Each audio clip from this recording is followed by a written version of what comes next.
Here's an example of a piece of pitted trim that we're going to be working on today. Tear off a piece of tape and kind of tape off this little section here where we're going to be working.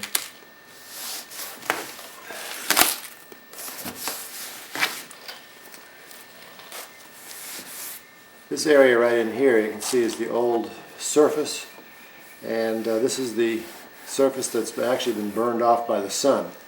It actually oxidizes and becomes porous. So what we're going to do is put some wipe-on real thin coats over and over again in order to build that back up. First thing we'll do is clean this, because we need to get any kind of oil or the conventional oily armor, all types of treatments off, and get that surface really open.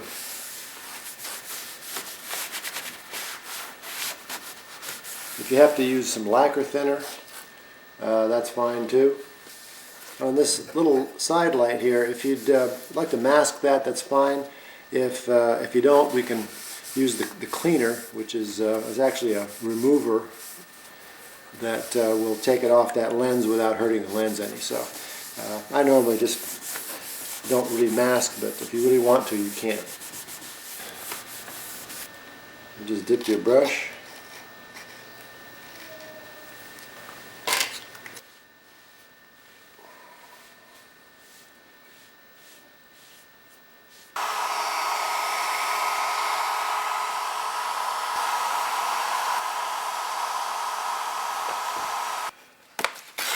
Now that I've put a few coats on, we'll take the 600 grit wet or dry sandpaper, and I've got a little container here of water, wet it and start wet sanding.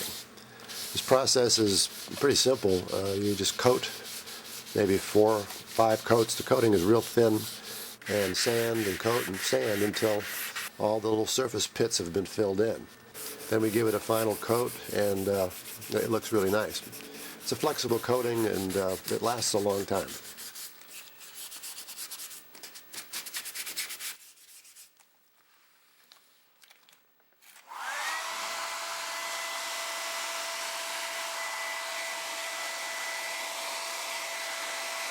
What you need to do now is to keep sanding until this little pattern or texture goes away.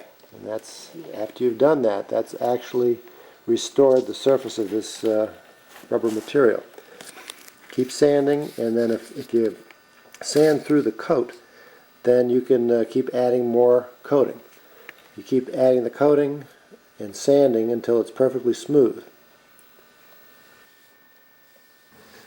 As you apply the coating, use the hair dryer to break the surface bubbles. The coating forms little tiny bubbles, so don't dry as you're applying the coating. Just pass it over it to break the little bubbles.